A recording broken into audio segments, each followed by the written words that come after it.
조금 전에 말씀드린 것처럼 오늘 설교 제목은 기도를 가르쳐 주옵소서입니다. 기도를 가르쳐 주옵소서. 사람들에게 기도를 어떻게 합니까? 이렇게 질문을 하게 되면 그건 뭐 자연스럽게 해야죠. 저도 그렇게 대답을 했습니다. 뭐 따로 배울 필요 없습니다. 그냥 자연스럽게 이렇게 하시면 됩니다. 그런데 오늘 본문 1절 말씀에 보면 어떤 제자 중에 하나가 여짜오되 주여 요한이 자기 제자들에게 기도를 가르치는 것과 같이 우리에게도 가르쳐 주옵소서 이렇게 말합니다. 기도를 가르쳐 달라. 예수님께서 만약에 이게 말도 안 되는 이야기였으면 아마 거절하셨을 거예요. 그냥 자연스럽게 이렇게 하셨을 텐데 예수님께서 그 요청을 받아들이시고 기도를 가르쳐 주셨습니다. 사실 유대인들이 기도를 모르는 사람들 아니잖아요. 기도를 너무 잘 알고 있고 잘 하는 사람들입니다. 아주 몸의 일부처럼 기도 생활이 익숙해져 있었던 사람들이었습니다. 그런데도 불구하고 예수님을 따르는 제자들 가운데 왜 예수님께 기도를 가르쳐 달라고 했을까? 궁금하지 않을 수가 없죠. 아마도 제가 추측하기로는 예수님께서 기도하시는 모습을 제자들이 보았을 겁니다. 근데 예수님께서 기도하시는 그 모습은 다른 유대인들, 랍비들이 하는 기도의 모습과는 너무나 달랐던 겁니다. 예수님의 기도는 주문 같은 것이 아니었습니다. 아무 내용도 없는 형식적인 읊조림도 아니었죠. 예수님께서 기도하실 때 그 모습은 정말로 살아계신 하나님을 만나는 것처럼 보였습니다. 하나님과 깊은 교제와 대화를 이어나가고 계시는 예수님을 발견하게 된 거죠. 그래서 제자들이 배우고 싶었던 겁니다. 어떻게 하면 우리도 예수님처럼 예수님과 같은 기도를 드릴 수 있겠습니까? 오늘 저와 여러분이 이와 같은 마음으로 오늘 말씀을 묵상하면 좋겠습니다. 우리들이 익숙하게 드려왔던 그 기도는 다 내려놓고 정말 예수님께서 원하시는, 가르쳐 주시는 그 기도는 과연 어떤 기도일까?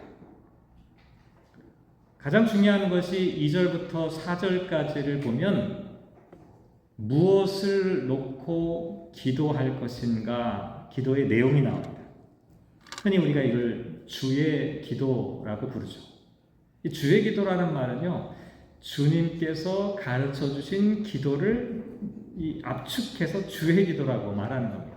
주기도 이렇게 얘기를 하는데 교회를 처음 나온 분들은 주기도 하면 이렇게 막 주문을 외우는 것처럼 오해하는 경우도 있습니다. 그런데 마태복음에도 나오고 누가복음에도 나오는 이 주의 기도, 주님께서 가르쳐 주신 기도는 간단하게 요약하면 두 가지 내용으로 구성되어 있습니다. 하나는 하나님을 향한, 하나님께 드리는 기도이고, 다른 하나는 사람들을 위한, 사람들의 필요를 위한 기도, 이렇게 두 가지 구성 요소가 있습니다. 흔히 사람들은 기도가 무엇입니까? 라고 물어보면 기도는 하나님께 간구하는 겁니다. 이렇게 말하죠. 물론 맞습니다. 기도의 아주 중요한 부분 가운데 간구가 포함되어 있는 것은 사실입니다. 하지만 기도를 간구로만 생각하면 조금 문제가 있습니다. 그렇게 되면 어떻게 되기 쉽냐면 마치 인터넷에서 물건을 주문하는 것과 같은 마음을 갖게 됩니다. 내가 원하는 게 이러이러한 것들이 있는데, 내가 필요한 것들이 이러이러한 것들이 있는데, 하나님께 내가 필요한 이러이러한 것들을 주문하는 것이 기도라고 생각하는 것이죠. 이와 같은 오해를 피하려면 어떻게 되냐? 저와 여러분이 기도할 때 기도의 내용을 잘 살펴봐야 합니다. 우리가 드리는 이 기도 가운데 꼭 필요한 내용이 뭐냐? 두 가지가 꼭 있어야 된다는 거죠. 하나는 하나님께 드리는 기도가 있어야 하고, 다른 하나는 인간을 위한 기도, 사람들을 위한 기도가 그 기도의 내용 가운데 반드시 포함되어야 한다는 것이죠. 하나님께 드리는 기도는 어떤 겁니까? 2절에 보면 예수님께서 세 가지로 말씀하셨습니다. 아버지여, 이름이 거룩히 여김을 받으시오며 나라가 임하시오며. 이게 하나님에 대한, 하나님을 향한 기도입니다. 사실 우리가 기도라고 하니까 교회에서만 하는 것처럼 생각하지만, 교회를 다니지 않는 비신자들, 아니 타 종교인들도 전부 다 기도를 하지요. 우리보다 더 기도를 많이 할지도 모릅니다. 그런데 그 사람들이 하고 있는 기도와 그리스도인들의 기도가 본질적으로 다른 것은 뭐냐면, 그 기도의 대상이 다릅니다. 세상 사람들은 자기가 원하는 것을 들어줄 수 있는 누군가를 향해 기도합니다. 그게 살아있는 사람이 될 수도 있고, 그냥 막연한 신적 존재가 될 수도 있고, 아니면 자연 만물일 수도 있습니다. 무엇이든지 내가 원하는 것들을 갖다 줄 수 있는 그 대상을 향해서 기도하는 것이죠. 그런데 그리스도인의 기도는 그런 기도와는 완전히 다릅니다. 어떤 점에서 다르냐면, 우리가 드리는 이 기도는 온전히 하나님께만 드려지는 기도입니다. 특별히 예수님께서는 하나님을 호칭할 때 뭐라고 호칭하라고 하셨냐면 아버지, 이렇게 호칭하도록 하셨습니다. 무엇일까요? 하나님과 나 사이의 관계성을 나타내는 것입니다. 우리의 기도는 막연한 대상을 향한 기도가 아니라 저와 여러분을 어버이의 사랑으로 돌보시는 그 하나님께 드려지는 기도입니다. 이와 같은 사실을 기억하지 않으면 우리의 기도는 허공에 산산이 흩어질 수밖에 없죠. 그래서 맨 처음에 아버지라고 부르도록 가르쳐 주신 것이죠. 하나님이 우리의 아버지라고 하는 사실을 각인하라는 것입니다. 두 번째는 이름이 거룩히 여김을 받으시오며 라고 말하지. 하나님의 존재와 하나님의 속성이 거룩이라고 말하는 겁니다. 하나님께서 거룩하신 분이다, 이것을 인정하고 그와 같은 하나님을 믿고 신뢰하는 사람도 거룩한 삶을 살아가기를 소망하는 것입니다. 한마디로 말하면 신앙 고백입니다. 하나님이 거룩하시니 나도 거룩하게 살기를 소망합니다 라고 하는 고백이죠. 그 다음에 세 번째 하나님에 대한 기도는 나라가 임하시오며 입니다. 여기 있는 나라는 하나님의 다스림, 통치를 의미하죠. 다시 말씀드리면 내가 하나님 나라의 백성으로 살아가기를 원합니다 라고 하는 고백입니다. 예수님께서는 제자들에게 기도를 가르쳐 주실 때 이런 내용이 들어가야 한다. 기도를 드릴 때 이 내용이 꼭 포함되도록 해야 한다. 왜 그랬을까요?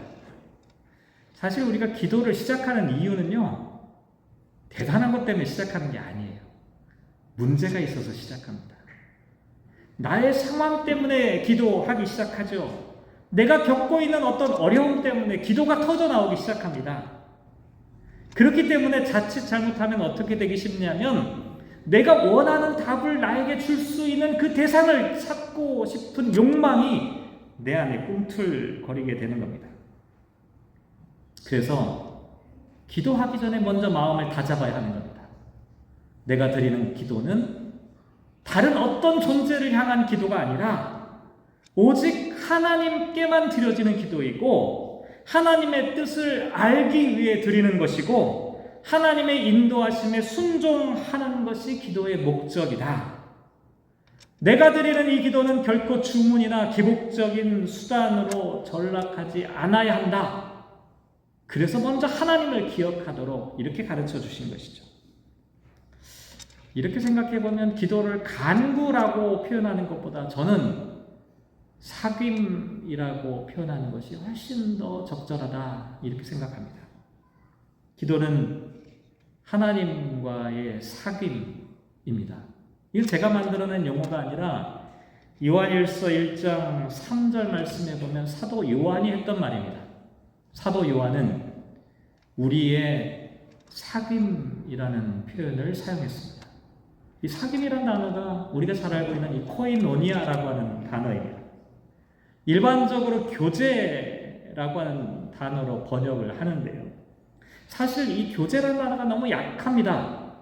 이 코이노니아라고 하는 이 단어는 그냥 친한 사람들이 만나서 밥 먹고 수다 떨고 이러저러한 즐거운 이야기를 나누는 그런 것들을 이야기하는 것이 아니라 성령 안에서의 교통, 교제를 나타냅니다. 왜 이 단어가 중요하냐면 이 사귐이라고 하는 단어를 통해 우리가 알 수 있는 건 뭐냐면 삼위일체 하나님의 관계가 사귐이기 때문입니다. 성부 하나님, 성자 예수님, 성령 하나님의 관계가 사귐의 관계입니다. 그래서 저와 여러분이 성령님과의 사귐을 하게 되면 어떻게 되냐면 자연스럽게 하나님과의 사귐을 이루게 되고 또 예수님과도 사귐을 이룰 수 있게 되는 겁니다. 그런데 이와 같은 사귐을 가능케 하는 것이 바로 기도입니다. 예전에 우리 책을 사랑하는 사람들의 모임이라는 그 모임을 하나 했던 적이 있는데 거기서 우리가 김영봉 목사님의 책을 함께 읽었던 기억이 납니다. 책 제목이 사귐의 기도라는 책이었습니다. 김영봉 목사님이 그런 이야기를 합니다. 참된 의미에서 기도는 하나님과의 사귐이다. 제가 처음 그 책을 봤을 때는 아주 충격적인 그런 표현이었습니다. 저는 기도를 한 번도 하나님과의 사귐이라고 생각해 본 적이 없었기 때문이었습니다. 근데 거기에 나와 있는 그 내용을 읽어가면서 야, 이것이야말로 기도에 대한 적절하고도 탁월한 해석이다 이런 생각을 하지 않을 수가 없었습니다. 사귐이 뭡니까? 사람들이 지속적으로 인격적으로 소통을 주고받는 과정입니다. 사귐을 통해 사랑과 신뢰와 존경이 이루어지게 됩니다. 시간이 갈수록 사랑과 신뢰와 존경이 점점 쌓여지게 되겠죠. 친구나 남녀 사이든 사귀다 보면 여러 가지 방법이 동원되죠. 말로 표현하기도 하고 무엇인가를 부탁할 때도 있고 때로는 언쟁을 일으키며 싸울 때도 있습니다. 또 때로는 그 사람이 힘들 때 말없이 손을 잡아주기도 합니다. 그렇게 사귀면서 더 깊은 사랑을 경험하고 사랑이 깊어질수록 두 사람은 점점 닮아가게 되죠. 왜냐하면 진실한 사귐은 겉모양이 달라도 그 내면이 서로 닮아가도록 만들기 때문입니다. 기도를 하면 어떻게 됩니까? 하나님과 사귐의 관계를 갖게 되면 어떻게 됩니까? 하나님을 점점 닮아가게 되는 겁니다. 하나님의 속마음을 우리들의 마음속에서 배워가기 때문이죠. 예수님께서 기도를 가르쳐 주실 때 가장 먼저 말씀하신 것이 바로 하나님과의 사귐을 말씀하신 겁니다.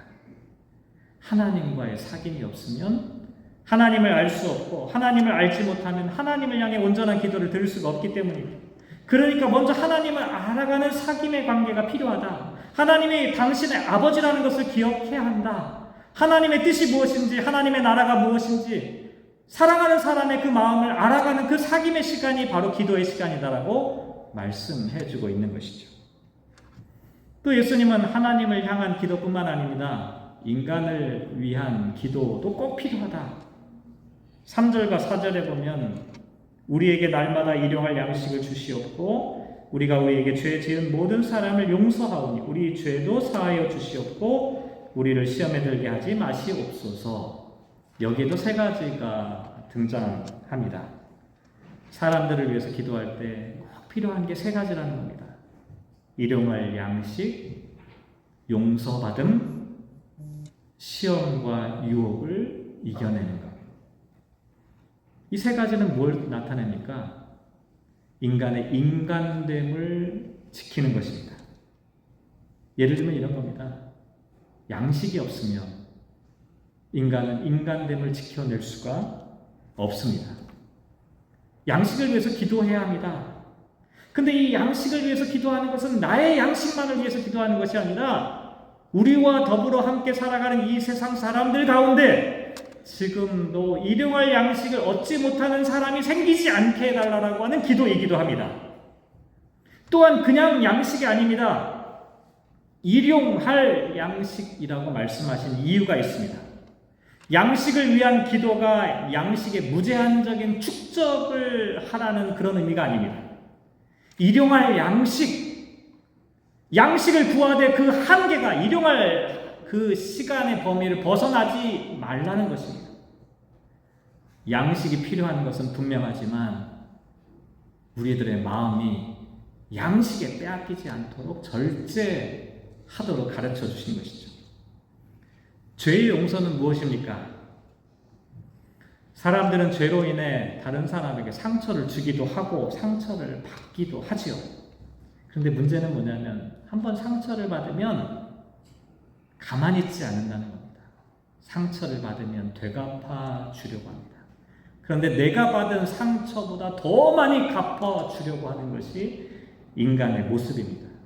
결국 인간의 세상은 끊임없이 복수의 악순환, 복수가 확대 재생산되어가는 세상 가운데 살아가게 됩니다. 그래서 그리스도인들이 중요합니다. 우리가 앞장서야 하는 것은 다른 게 아닙니다. 우리가 앞장서야 하는 것은 하나님으로부터 용서받은 존재인 그리스도인들이 다른 사람을 용서하는 일들을 하는 것이죠. 용서하지 않고 용서받지 못하는 우리는 인간다운 삶을 살아갈 수가 없습니다. 용서받아야 합니다. 용서해야 합니다. 예수님께서 십자가에서 하신 일이 뭡니까? 용서하신 겁니다. 예수님을 믿는 사람들에게 꼭 필요한 것들, 용서입니다. 용서가 인간을 인간되게 하는 것이기 때문이죠. 세 번째, 인간의 필요를 위한 기도, 시험에 빠지지 않도록 하는 것입니다. 시험이란 단어는 유혹이라고 번역할 수 있습니다. 예수님조차도 광야에서 시험과 유혹을 받으셨습니다. 돌을 떡으로 만들고 싶은 물질적인 유혹, 마귀에게 절을 해서라도 권력을 잡고 싶은 유혹, 하나님의 말씀조차도 이기적으로 이용하고 싶었던 종교적인 유혹을 예수님도 받으셨습니다. 예수님도 이런 유혹과 시험을 받으셨는데 저와 여러분은 어떻겠습니까? 우리는 수많은 시험과 유혹 가운데 늘 노출되어 있습니다. 자칫 잘못하면 그 수많은 시험과 유혹에 넘어질 수밖에 없습니다. 끊임없이 유혹과 시험을 이겨내게 해달라고 하는 기도를 두려워하는 이유가 여기에 있습니다. 인간이 인간됨을 지켜낼 수 있는 방법은 시험과 유혹으로부터 벗어나는 것이기 때문입니다.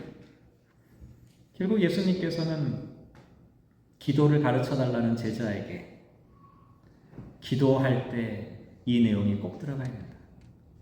하나님을 알게 해달라는 기도. 하나님과 더 깊은 사귐을 할 수 있는 기도. 또한 사람이 사람답게 살아가기 위해서 꼭 필요한 것이 무엇인지 그것을 하나님께 구하는 기도. 이게 기도의 내용 가운데 꼭 들어가야 한다. 근데 예수님께서 이 말씀만 하신 게 아니라 그 다음에 보면 또 다른 이야기를 하시죠. 오늘 보면 5절부터 13절까지를 보면 예수님께서 비유를 하나 드셨습니다. 갑자기 손님이 찾아왔습니다. 손님이 찾아왔는데 먹을 게 없어요. 그래서 떡 3덩이를 빌려야 하는 상황이 된 거죠. 요즘이야 냉장고에 음식을 보관할 수 있으니까 음식이 필요하면 냉장고 문을 열고 그냥 꺼내주면 되겠죠. 하지만 2000년 전에 음식이 없는 상황에서 늦은 시간에 친구가 찾아와 먹을 것을 구하게 되면 참 곤란한 일이 아닐 수가 없습니다. 그럴 때는 어떻게 해야 할까?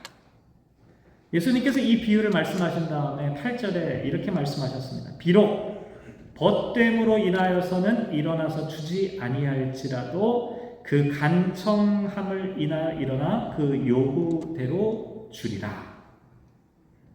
이 말씀이 사실은 좀 해석하기가 어려운, 아니 오해하기 쉬운 그런 구절입니다.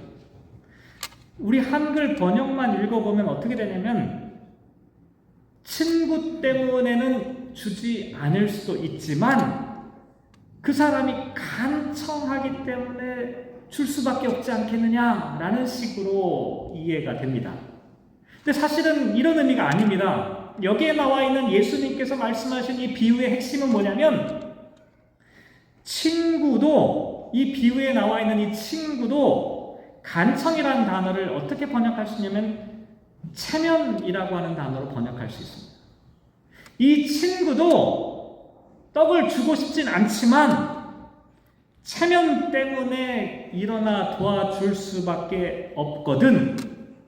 하물며 사랑 많고 신실하신 하나님께서 너희의 기도를 듣고 얼마나 더 기꺼이 응답하시겠느냐라고 하는 뜻입니다.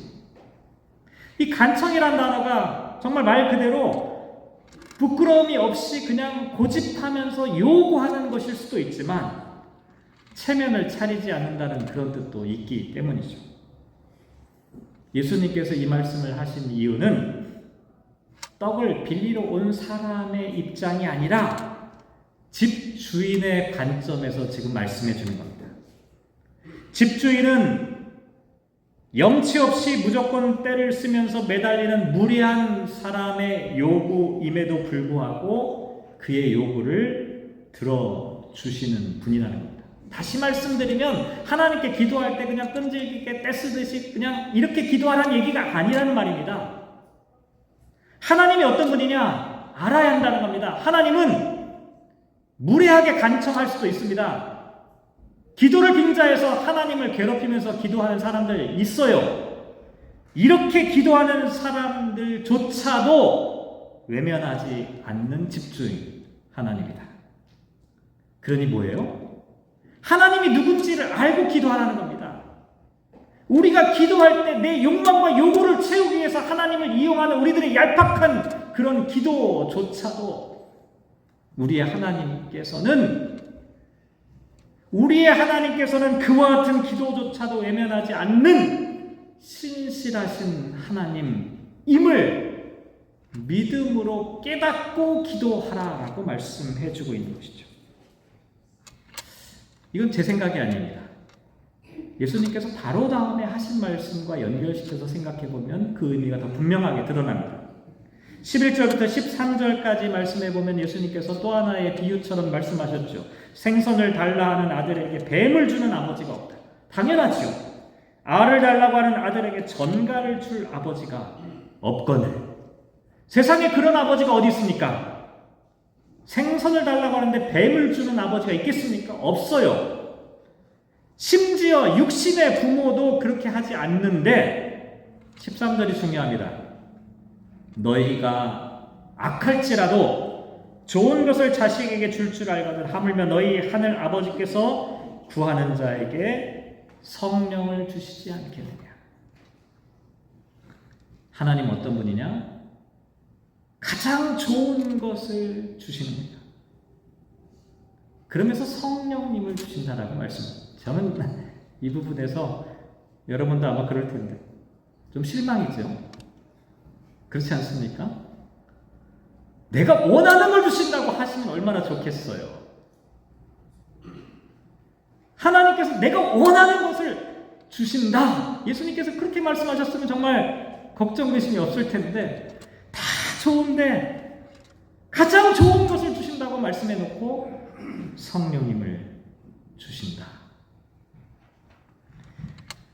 지난주일 함께 묵상했던 말씀 혹시 기억나시나요?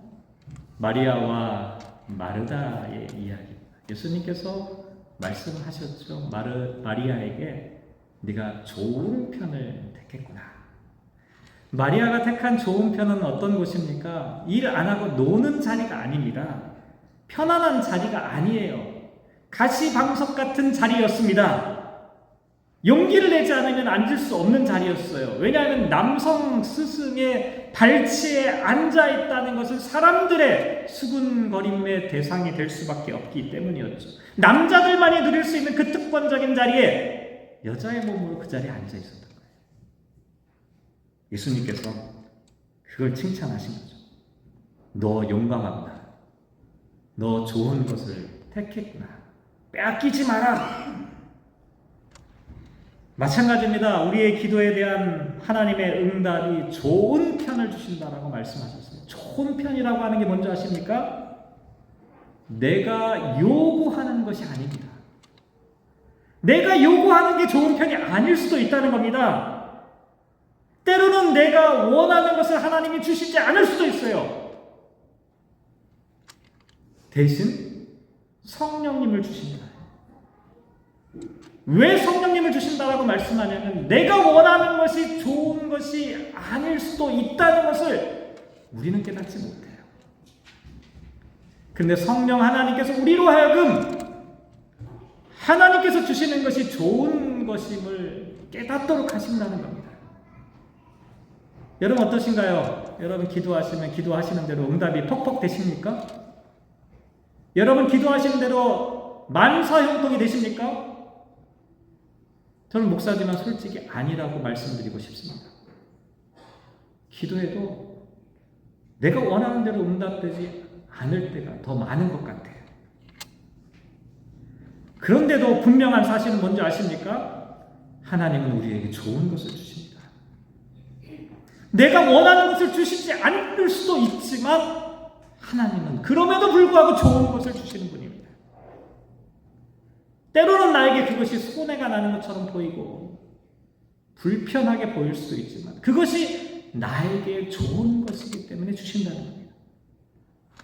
문제는 우리가 그 좋은 것을 판단할 기준을 갖고 있지 못하다는 것이죠. 정말 좋은 건지 모른다는 겁니다. 우리의 생각은 제한적이고 일시적입니다. 하나님은 좋은 것이라고 주셨는데 나에게는 좋게 느껴지지 않는 것이죠. 이걸 깨달으려면 성령 하나님께서 우리들의 마음속에 오셔서 하나님이 주시는 것이 정말 나에게 좋은 것이구나 라고 하는 사실을 깨달을 수 있어야 하는 것이죠. 그래서 예수님께서 말씀하신 겁니다.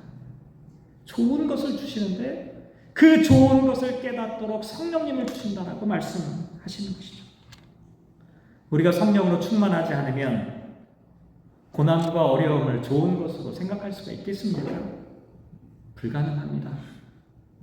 피하고 싶죠. 누구나 피하고 싶어 합니다. 질병이나 고통과 아픔을 좋아하는 사람이 누가 있습니까? 다 피하고 싶죠. 그런데 어떤 때는 성령 하나님께서 우리의 눈을 뜨게 하시면 정말 불편하고 힘들고 어려운 것조차도 하나님이 정말 좋은 것을 주시는구나 깨달을 때가 있습니다. 성령님을 통해 새로운 눈을 뜨게 될 때가 있다는 겁니다. 그래서 예수님께서 말씀하시는 겁니다. 우리의 하늘 아버지께서는 기도하는 자들에게 가장 좋은 것으로 성령을 주신다. 솔직히 말씀드리면 가슴 아픈 이야기가 아닐 수가 없습니다. 내가 원하는 게 다른 건데, 내가 기대하는 것은 이런 것이 아닌데, 피하고 싶은데, 괴로운 일인데, 왜 하나님께서 나에게 이런 것을 주십니까? 라고 절규하고 싶을 때도 있다는 거예요. 그런데 어느 순간 하나님께서 우리로 하여금 깨닫게 하시는 겁니다. 그것이 좋은 것이고 마지막으로 예수님께서 가르쳐 주신 기도 가운데 또 하나 중요한 내용이 하나 있는데요. 우리가 잘 알고 있는 내용입니다. 9절과 10절에 보면 내가 또 너희에게 이르노니 구하라 그러면 너희에게 주실 것이요 찾으라 그러면 찾아낼 것이요 문을 두드리라 그러면 너희에게 열릴 것이니 구하는 이마다 받을 것이요 찾는 이는 찾아낼 것이요 두드리는 이에게는 열릴 것이다. 너무나 유명한 말씀이죠. 구하라, 찾으라, 두드리라. 공교롭게도 이 세 가지 동사가 전부 다 현재 진행형으로 되어 있습니다. 왜 그러냐면 계속 찾고 계속 구하고 계속해서 두드리라. 지속적인 행동을 나타내기 때문인데요. 근데 이거 좀 이상하지 않나요? 지금까지 제가 말씀드린 내용하고는 정반대처럼 보입니다. 될 때까지, 주실 때까지 이런 것 같잖아요. 우리가 원하는 것을 주실 때까지 그냥 기다리는. 근데요, 그 말이 맞기는 맞는데요. 주실 때까지 해서 내가 원하는 것을 주실 때까지 아니라 가장 좋은 것인 성령님을 주실 때까지 끝까지 구하고 끝까지 찾고 끝까지 두드리라고 하는 뜻입니다. 왜 그러냐면 기도는 하나님을 변화시키는 게 아닙니다. 우리가 기도하는 목적은 하나님을 변화시켜서 내가 원하는 것을 성취하게 하는 것이 아닙니다. 기도를 하는 이유는 뭐냐면 기도를 하면 할수록 내 자신을 설득해가는 하나님을 발견하는 과정입니다. 기도를 하는 이유는 어떻게 해서든지 내가 원하는 것을 쟁취하기 위한 것이 아니라 하나님께서 주시려는 가장 좋은 것이 무엇인지를 깨달아 알 수 있도록 내 마음을 바꿔가는 과정입니다. 기도는 나의 변화의 과정입니다. 그래서 포기하지 말라는 겁니다. 끝까지 찾고 두드리고 구하여서 하나님의 성령이 내 심령 가운데 찾아오셔서 나를 변화시킬 때까지 포기하지 말라. 이렇게 말씀하시는 것이죠. 사랑하는 성도 여러분, 우리는 기도해야 합니다. 그런데 우리가 기도해야 하는 이유는 하나님을 조종하는 리모컨으로 사용하기 위함이 아닙니다. 기도는 만병통치약이 아닙니다. 그렇다고 해서 오해하지 마시기 바랍니다. 기도가 넋두리에 불과하다는 말은 아닙니다. 또 마음의 안정을 찾기 위한 명상 같은 것도 절대 아닙니다. 기도는 하나님과의 인격적인 만남과 사귐입니다. 하나님을 만나면 하나님께서 품고 계시는 하나님의 마음을 알게 됩니다. 어버이가 자식들에게 좋은 것을 주려고 하는 그 마음처럼 우리의 어버이 되시는 하나님께서 좋은 것을 주시려는 그 마음을 알아차리게 되는 것이죠. 그래서 기도해야 합니다. 끊임없이 기도해야 합니다. 포기하지 않고 끝까지 좋은 것을 주시는 그 하나님을 찾고 기다려야 하는 것입니다. 이와 같은 기도로 주님을 만나시는 저와 여러분 되시기를 주님의 이름으로 축복합니다. 기도하겠습니다.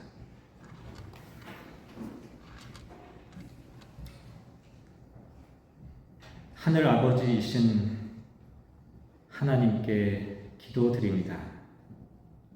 가르쳐 주신 대로 하나님의 뜻과 하나님의 나라가 임하게 하옵소서. 이 세상이 일용할 양식이 필요한 이들에게 먹을 양식을 만나처럼 공급하여 주옵소서. 용서받지 못한 사람, 용서할 수 없다고 생각하는 사람, 용서하게 하옵소서. 수많은 죄와 유혹 가운데 쓰러지고 넘어지지 않게 우리의 심지를 지켜주옵소서. 우리를 너무나 사랑하시는 하나님, 하나님을 향한 믿음으로 기도하게 하시고 좋은 것을 약속하신 그 하나님을 끝까지 구하고 찾고 두드리게 하여 주옵소서. 마침내 우리의 심령이 기도 가운데 변화되게 하여 주시옵소서. 함께 하시기를 간절히 소망하며 이 모든 말씀 예수님의 이름으로 기도합니다. 아멘.